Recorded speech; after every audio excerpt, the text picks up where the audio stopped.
Good evening. My name is Mike from Newlands, and I have in my hand a toothpick. This toothpick, ladies and gentlemen, came all the way from China. And the question I'm going to ask you, and maybe my guests, in fact, definitely my guests, is why is it that in this country of South Africa, with so much unemployment, we cannot even manufacture our own toothpicks? There has to be something fundamentally wrong with the way we as a country are operating if we cannot allow people to set up a business and manufacture these toothpicks. I firmly believe that the real reason our country is in the mess it's in is because of our unemployment being the highest in the world. I also believe that we need to look at how we do business in this country, because you can talk about land and many other issues, but the fundamental human right, and certainly the fundamental desire of every person, is to have a job that gives him the dignity, gives him an income, and allows him to put the proverbial food on the table. My name is Mike from Newlands, and a very warm welcome to the show. I want to welcome you to Cape Conscious Media Platform. It's wonderful to have you on board.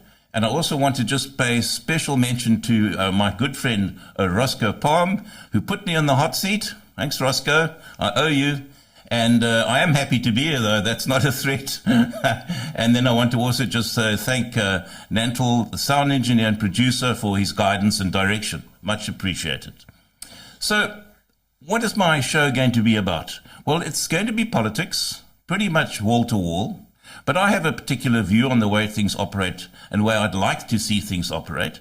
And I would like my view to be tested by you out there, the audience, my viewers. And I'm also going to hope that my guests will also be able to, well, they'd be very welcome to. In fact, that's why I will have them on this platform, is to say, Mike, there is a better way than you suggest. But I'm a capitalist. I believe in capitalism, and I believe in the free market economy. I believe that people can operate quite nicely and well without too much interference from the state. I believe the state should just be of an administrative capacity. Its job is to give us the administration so we, the people, can go out, create businesses, and in turn employ people, and in turn that will grow the economy through the taxes, and through the taxes we can look after the less people that have not been able to benefit from their labours for whatever reason that might be. I am not a conspiracy theorist. I don't believe that we didn't go to the moon. I believe we did. I don't believe that we should, in fact, I would say, it's not that I don't believe. I think that, in fact, we are not run by an organization based in America or Cape Town, which has people like Trump or George Soros or Gates, for that matter, telling us how the world is going to run this week and maybe next week. I actually do believe that most countries want to just get on with things, and I don't believe that we are managed from afar. I think we very much are the masters of our own destiny. So with that introduction, I'd like to now welcome my guest, a very special guest to the show, because she has a massive story to tell. I say massive in terms of the fact that she's been in the political arena for some 35, 40 years. And she's been very much involved in a part of politics in South Africa which a lot of us don't know much about. And that is because pretty much I'm willing to bet most of the viewers out there who are watching this show probably weren't even born. And so let's just put a little bit of context around this. When Paddy Clark, my guest, went into politics on the administrative side, the then Prime Minister, because we had a different system in those days, was B.J. Foster. Am I correct? Correct. So with that in mind and setting the context a little bit, let me please welcome to the show Paddy Clark. It's really great to have you on board, and I really do appreciate you coming in to tell us a little bit about your story. Politics in South Africa is very much in the now, because whatever happens now affects us all every day on a daily basis. But it's very important to get the context as to how we got to where we are. And you have that, you've got that memory, you've got that ability to tell us that how things were. How things were in South Africa when you went into politics. We were full on apartheid in those days. We had white and black schools, colored schools. It was just a crazy country. But you, and like me, were born into it. We knew no better for many, many years. We simply went to school and thought nothing of it. It was only as we got older did we realize that there was something seriously wrong in this country. That's probably what motivated me, at a fairly early age, to take an interest in politics. And you very much got involved because you felt you could make a difference, I believe, but not so much because you felt you wanted to go into politics to change the world. You, I believe, went into politics to say, how can I find the guy that I think can change the world and then make him do it? And your strength was admin and the discipline that I think any politician needs. So a very warm welcome to you, Paddy. And I wanted to start by asking you, where did you start? What little bit of context? Who did you first start with? Who did you work for first? Which political party was that? And roughly the year, just so we can get a better feel for things. Right, thank you, Mike. Going back, way back, there was the National Party in government and there was the United Party in opposition. And in those days, Parliament was divided into the House of Assembly and the Senate, very much along the lines of the English Parliament. In fact, the South African Parliament, the building, is to the inch, to the centimetre, identical to the Parliament in London. Helen Suzman was the only member of the Progressive Party, the lone voice in the wilderness, or what one of the National Party MPs called a cricket in a thorn tree, because she never stopped chirping. And she was there for 11 years on her own. And she was about to just give up. She couldn't take it anymore. When, for some reason, in the 1974 election, people started moving slightly to the left, and the Progressive Party, lo and behold, won five elections, 5 constituencies. So suddenly there were 6 of them in Parliament. And I think it was at the end of 74, the United Party Member of Parliament for Pinelands, David Graaf, died in a plane crash. So there was a by-election. And Alex was asked to stand for the Progressive Party. And at that stage, he was working for the Anglo-American Corporation. And Harry Oppenheimer asked him what were his chances in the election. And he said, oh, nothing. I'm just going to show my face and wave a flag.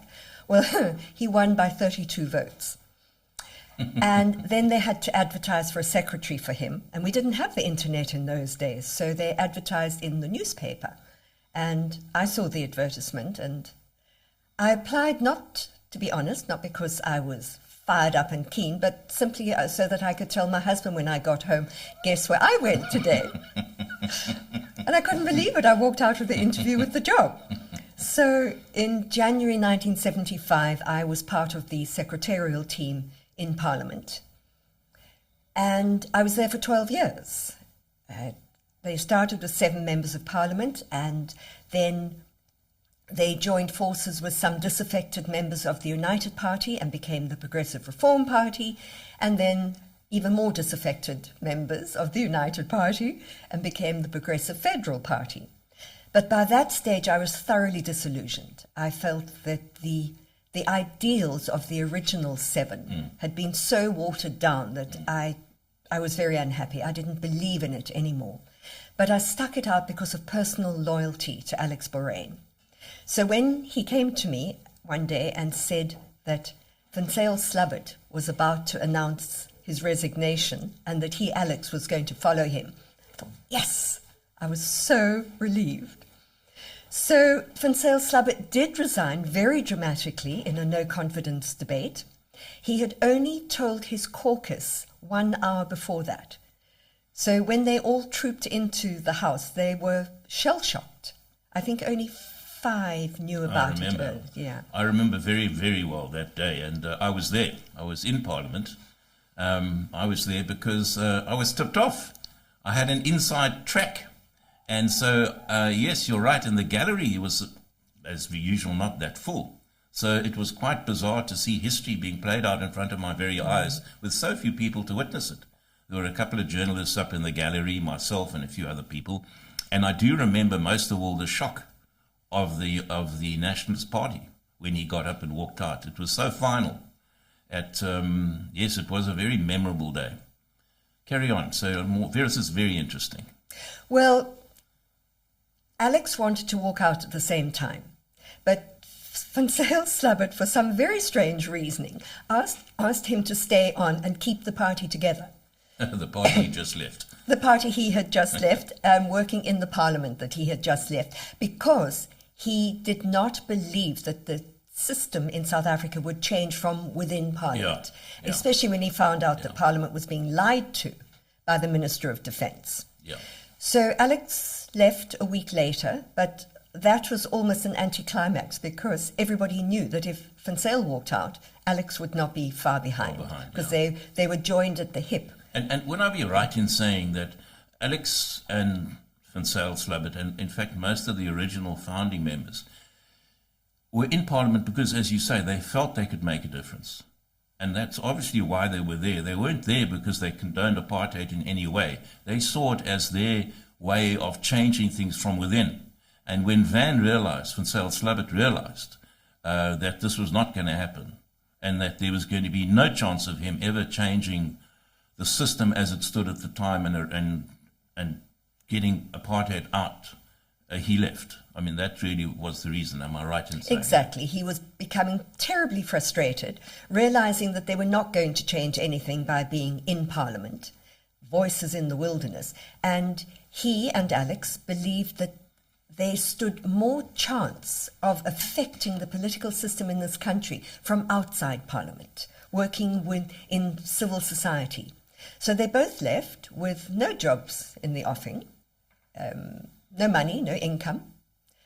And they started to talk to people right around the country and outside the country, because the ANC, remember, was a banned organization. You could be charged with treason just talking to them. Indeed.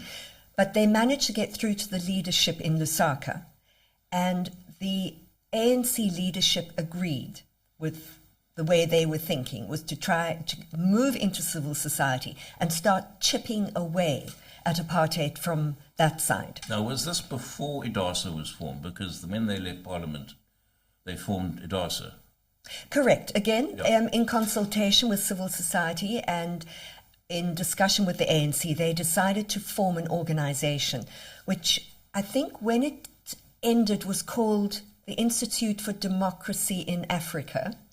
When it started, it was Institute for a Democratic Alternative for South Africa. Right.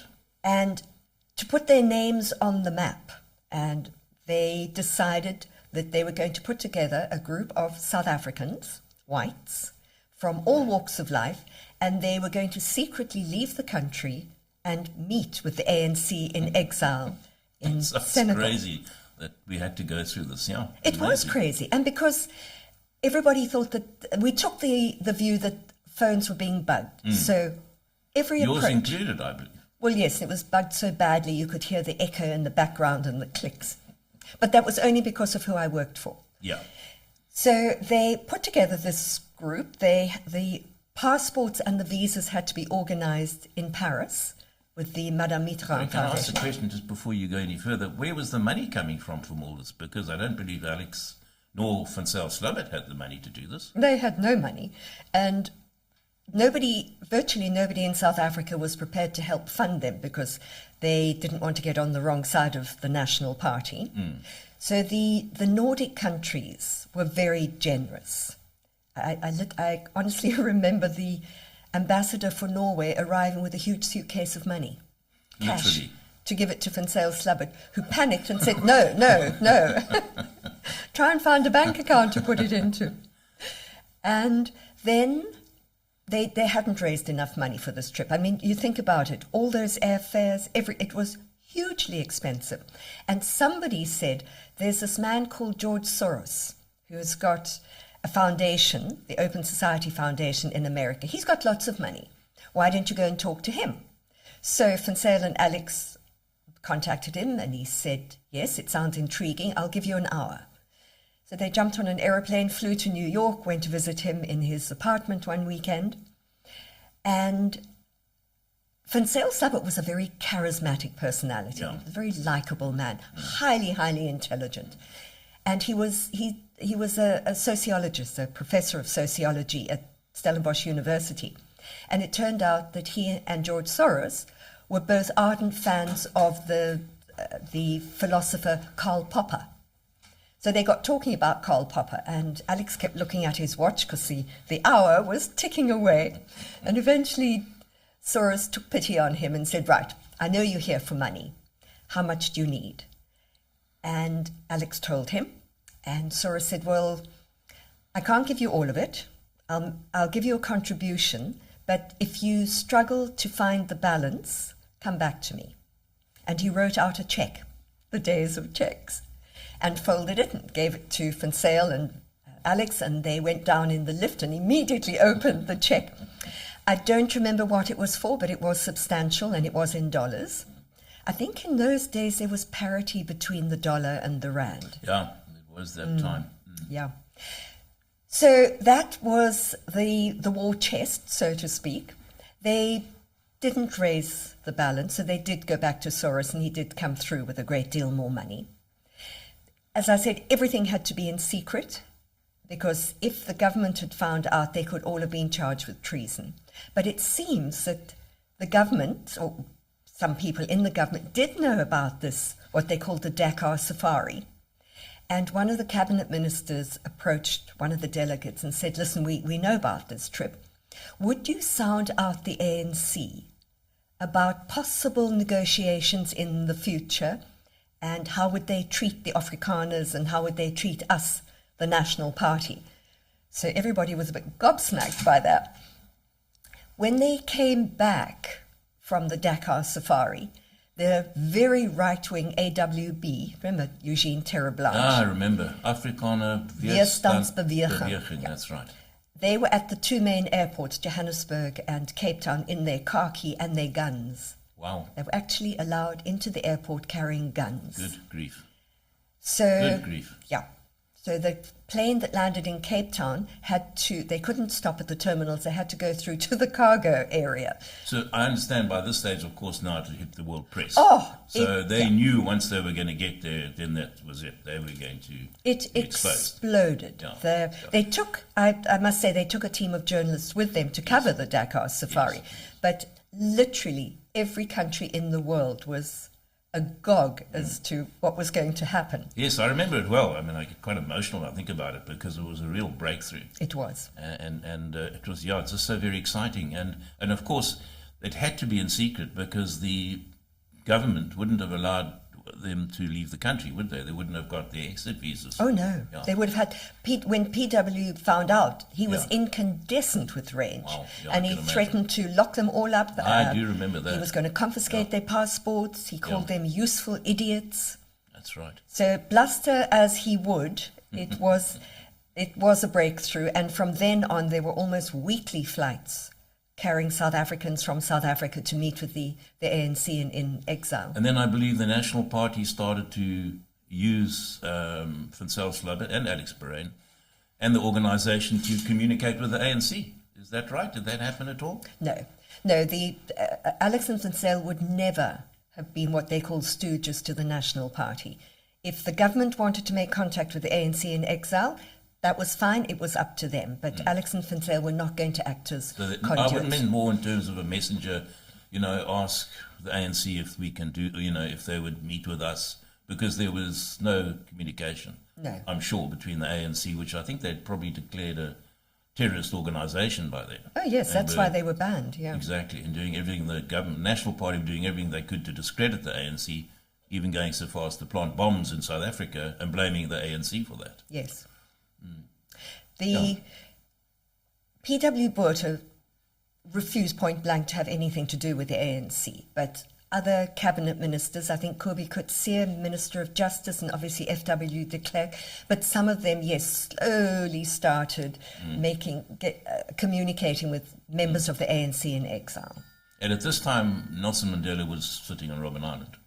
Correct. While all this was going on. Yes, yes. But even then, of course, certain members of the cabinet were having secret meetings with him. Well, I think Helen Suzman went over once or twice, if I recall. Oh, yes. Yeah. Yes. And they couldn't stop her, so she went over and spent many hours chatting to Nelson. It's quite remarkable, really, when I think about it, that there were some things the National Party just couldn't prevent. Right. And, of course, being MPs, they have quite a lot of power. Yes, but for Helen, yes. But obviously when Alex and Van Zyl left Parliament, they lost a lot of that power, but found power and influence in other ways. Correct.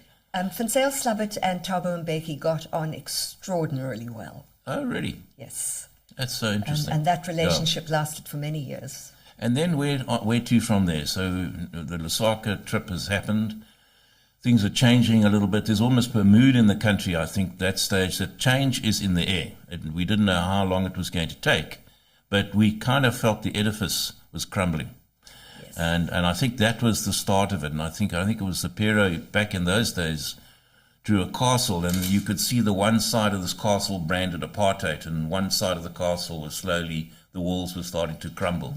And I remember that very, very well. We had a long way to go still, but it was times of change, I think, were coming about. Yes, it was the 80s were a terrible, terrible decade in South Africa, with the rolling states of emergency and a lot of violence. It was a terrible time. So for Idasa to be born in the 80s was, I think, good timing. Yeah.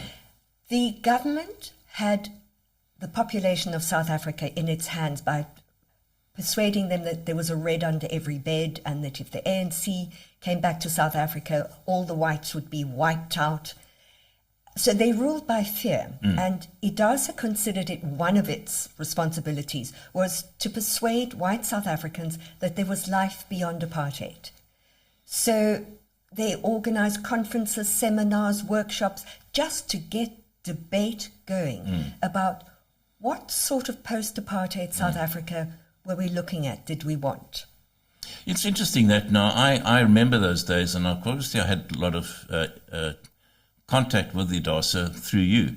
And my frustration was that as great as the idea was, and I totally understood exactly the raison d'etre of the organization, but we had no free press.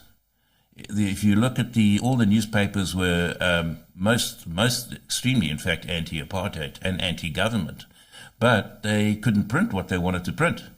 The censorship was enormous. SABC was controlled, and very heavily controlled, in fact, directly controlled by the Broederbond, as far as I could make out. I remember being in the SABC offices and records being scratched out so certain tracks could not be played.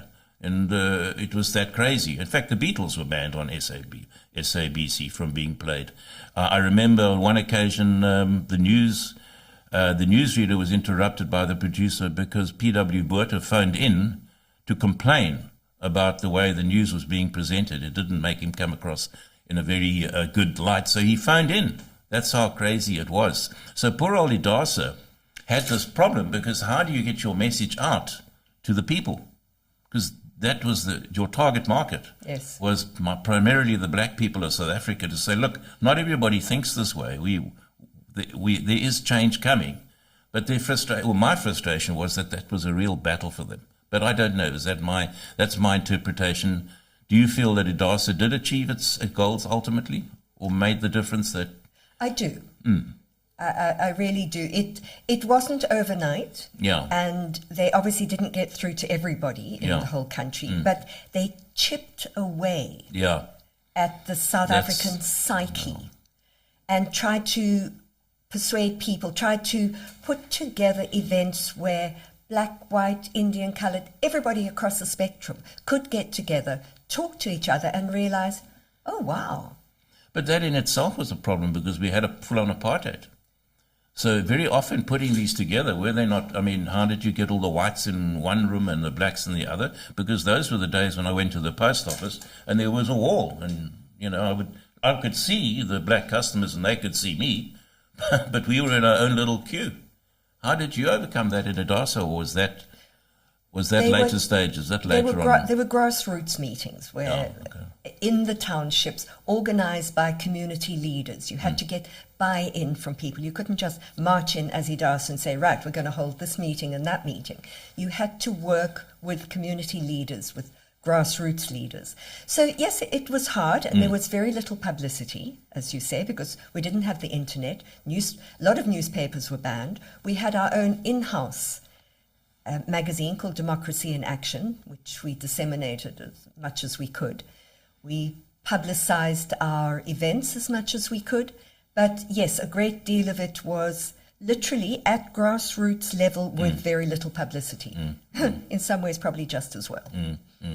So after Idasa, what happened to Paddy Clark? Well, as we had the 94 election, when Nelson Mandela became president and democracy arrived, and Alex, who'd obviously been thinking about this for a while, decided Idasa couldn't just carry on as it was. And he had been thinking for a long time, how should South Africa deal with its past? Do you close the door and just pretend it didn't happen and move on and just hope everything would be fine? Did you have Nuremberg-style trials for the apartheid monsters? Did you have some sort of truth commission? And if so, what sort of truth commission? Because there had been truth commissions, very different ones all around the world. And he was very keen to have a truth commission along the lines of the one that Chile had, the Chilean Commission. But again, he didn't want to just say, right, this is what we should do. Who's he when you say Alex? Alex. Okay. So he decided to resign from Idasa, and I remember I was overseas at the time. I knew nothing about this. Came back to find that my boss had resigned. And he wanted to found an institute called Justice in Transition to look at literally justice in transition. How were we going to deal with our past and transition to full democracy in South Africa? And with funding from George Soros's foundation, we ran workshops, conferences, seminars to look at what sort of truth commission we should have in South Africa. And now, was the ANC involved in this at all? Dalla Omar was then Minister of Justice, and he was fully supportive of the idea, as was Nelson Mandela. But again, remember that the National Party and the security apparatus hadn't just disappeared. They were still working underground. So, and again, we didn't have the internet. Well, we did, but it was in its foundational phases. So Alex and Dalla Omar would write letters to each other, and I would hand deliver them to Dalla's home in Grassy Park and give them to his bodyguards and then take the answer back to Alex.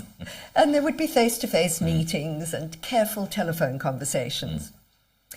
And in 1990, so Justice in Transition ran for exactly 1 year.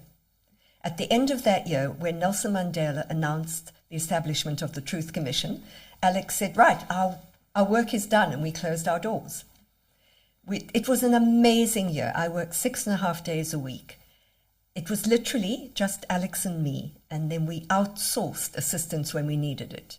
We ran 2 international conferences where we had people from all over the world. We had the president of Argentina. We had one of the truth commissioners from Chile. We had people from Poland. We published 2 books after that. So at the end of 1995, Nelson Mandela announced the establishment of the Truth Commission. And we were the first country in the world that had public interview sessions for potential commissioners. Wow. That was open, so anybody could put their name on. Anybody could apply, and anybody could be nominated, and anybody could attend the hearings, which were held in Parliament. I remember those. I did attend, And when President Mandela announced the Truth Commission, he announced Desmond Tutu as the chairman and Alex as the deputy chairman. And honestly, up until that point, Alex wasn't sure that he would be on the commission, never mind deputy president, because Nelson Mandela and his advisors had to be very careful about who to appoint as commissioners. He wanted it across the political spectrum and across civil society. So there were people, there was a member of the far-right Conservative Party, all the way across to members of the PAC. All on this Truth Commission? All as commissioners, As yes, commissioners? As commissioners. That must have made for some interesting meetings with the far left and the far right. Wow. Some of those meetings were quite tense. I can imagine. Because as Desmond always said, the Truth Commission was a microcosm of South Africa. There, in the end, when the final report was published, there was a minority report from two of the more right-wing members of the commission. And the commission was established in December 1995, and the first hearings were in April 1996. I think they were in East London, Yes. am I right? But in that interim, they had to find officers, find staff, furnish it, get a computer system going. Eventually, the Truth Commission had a qualified audit because they were run under the auspices of the Department of Justice. So being a government body, they should have got tenders for absolutely everything. But as Alex always said, we didn't have time. Yeah.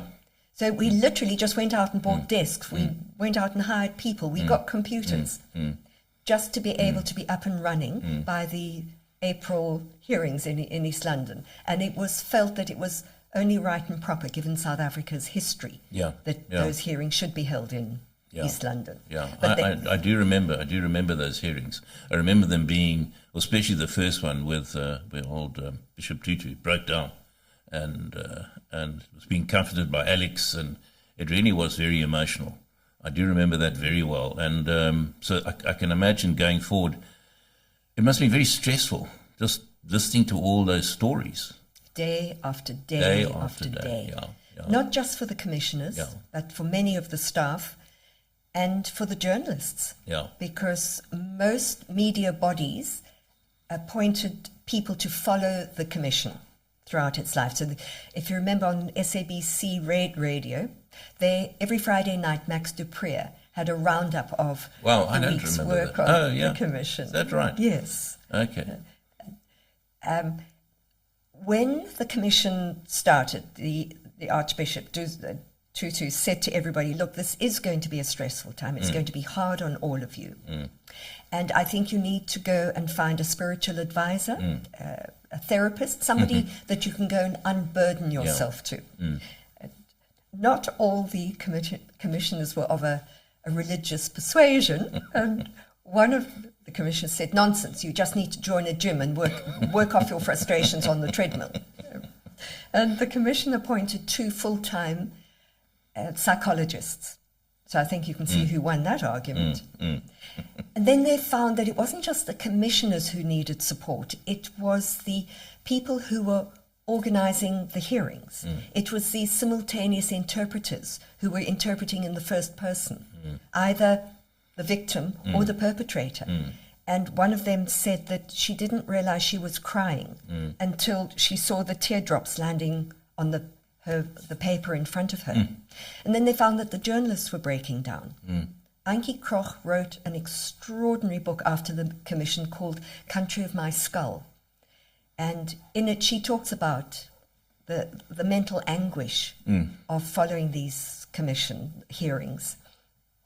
So it was a really, really hard time for everybody, not just the commissioners, but anybody involved with the commission at all. Wow. I didn't attend the hearings. I had a desk-bound job as secretary to the deputy chair. But if there were hearings in the Cape Town offices upstairs, I would go upstairs and sit on them for a while. So I attended the Amy Beale hearing. I attended the Amnesty hearing for the Heidelberg Tavern killings. Oh, I remember. I don't know if you remember that. Yes, I do, yeah. To me, that was that will live in my memory forever. I can forget so much about the Commission, and I want to forget so much about the Commission. But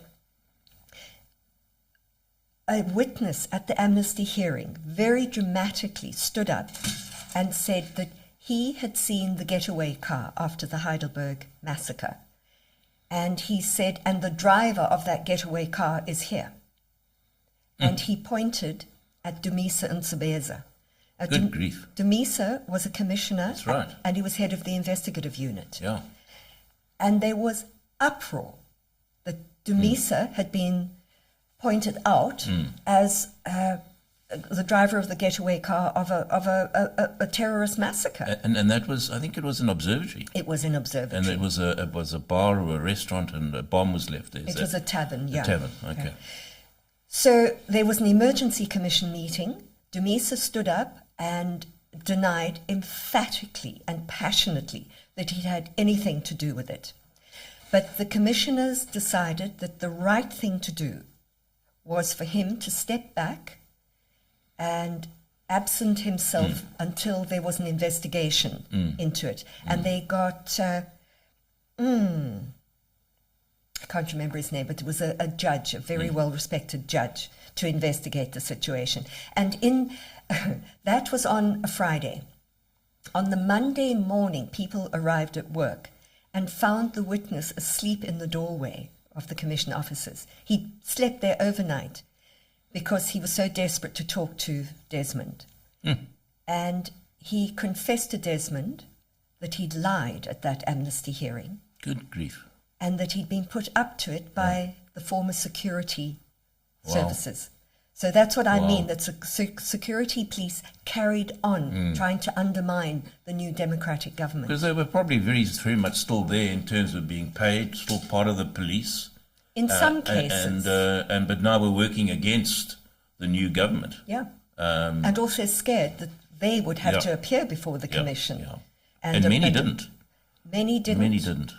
And in the end, in the commission's report, they could only advise the government. They couldn't demand that the government implement their findings.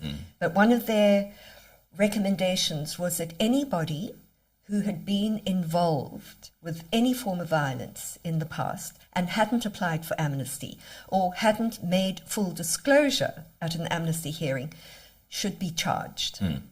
To this day, it has very seldom happened.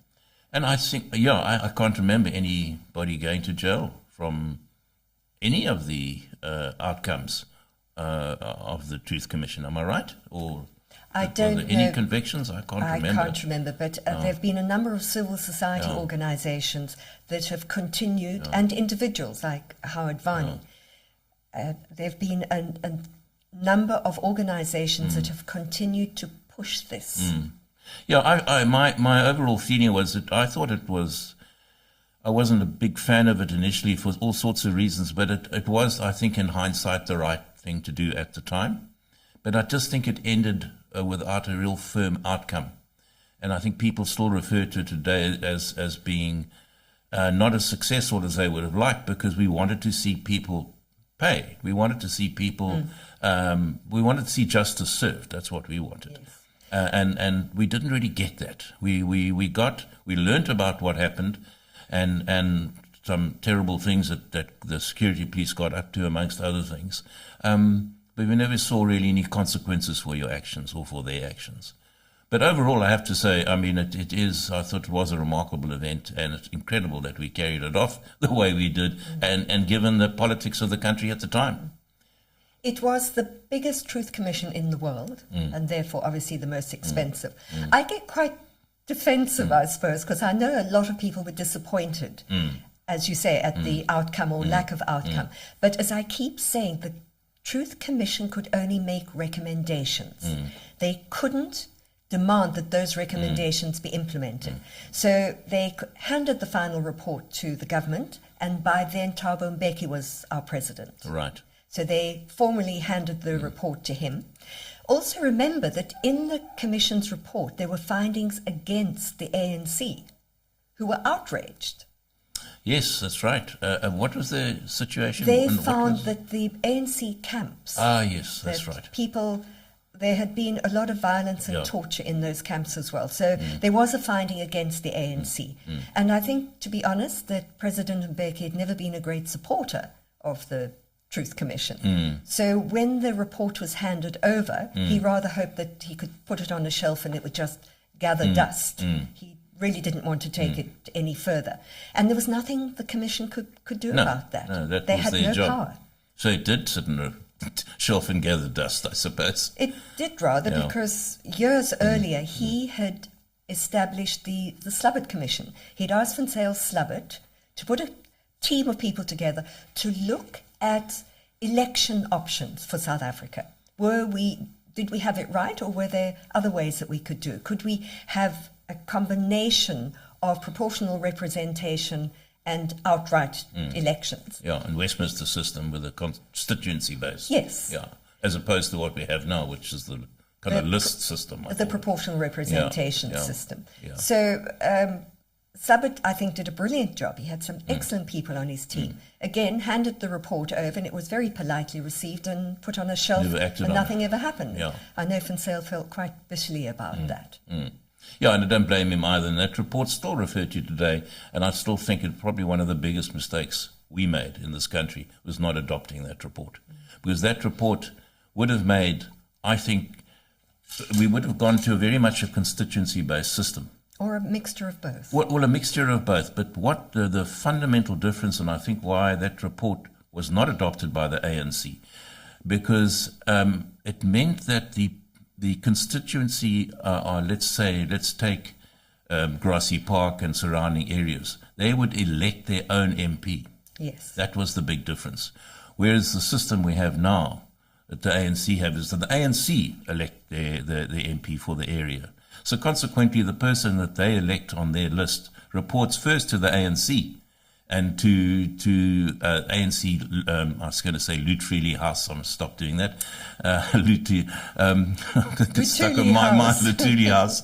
But they report directly to Lutuli House and to the ANC, because that's where they get their job comes from and that's where their money comes from. And if they don't do what they're told to do in Parliament, they'll lose their job. Whereas the other system was that we, the people, put that MP in that seat. And if he doesn't look after us as a constituency, then we will take him out.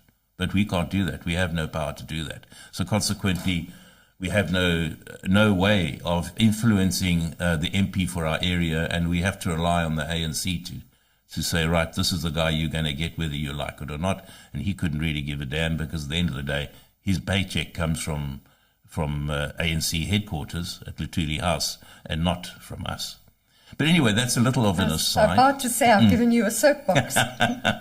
But let me not get started on that. Time is moving on, so I'm going to round off what's been an absolutely fascinating interview. So just in conclusion, a few things. You met some famous people. Yes. Just tell us a little bit about that. Who did you meet and under what circumstances? Well, an amusing story at the Truth Commission. Desmond and I had the standing joke that if he didn't kiss me, good morning, I didn't exist. So I was in the passage one day and he was walking towards me with two very tall people. You know, Desmond was quite short. Yeah. And he saw me at the end of the passage and he said, "Do you exist?" And I had to confess that, no, Father, I didn't exist. So he just beckoned me with a finger and he walked up and very casually introduced me to the King and Queen of Norway. I met Nelson Mandela a couple of times, which again will stand out for the rest of my life. And again, through the Truth Commission, I met Bono and U2. Right. They came to visit the Archbishop and he persuaded them to come back later in the day and meet all the staff.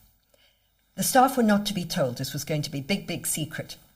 But I knew, and I phoned my children, and I said, if you happen to be in my office at 2:00 this afternoon, well, I barely put the phone down and they were in my office. Could not believe it. And when Tutu and U2 came out of his office, my daughter was standing by the photocopier in the passage, and Bono walked towards her and shook her hand and said, "Hi, I'm Bono." Well, she said she nearly melted into the carpet. That's lovely. And they went upstairs into the hearing room, and Bono gave a speech, and they sang, and then they signed autographs, and then they left. It was absolutely wonderful. And as they left, Bono veered away from the group and found my daughter again and kissed her goodbye. Now, she was at UCT at the time, and she said by the time she got to campus the next day, word had spread. And she said complete strangers were coming up to her and saying, "Oh, can I kiss the lips that kissed Bono?" That's great. Nice rub off from what is a tough job. Yes. Few and far between. Oh, I met and worked with some extraordinary people. Dennis Hurley, Beyers Naudé, George Bezos. Oh, good grief. Yes, he Wonderful was a man. very special man. And then obviously back in Parliament, Van Sale Slubbert, and I met George Soros a couple of times. So yes, I met some wonderful people. Yeah, wonderful. Paddy, I want to thank you very much for coming on Cape Conscious Media's platform, Mike from Newlands show. It's been an absolute pleasure to have you. I want to thank you for coming into the studio and just say, well done. You know, there is no doubt about it that it's not just the politician, it's the person behind the politician that very often drives the bus. And I think you did a lot of bus driving there. And I want to say that, that it's been a real pleasure to have you. And I'm not sure what you're doing these days. I don't know if you're still involved in politics. But do you keep an eye on things at all, or have you decided to switch off and call it a day? I leave that to my husband. Thanks very much. I want to thank you, viewers, for watching Cape Conscious Media. It's been a very, very interesting show.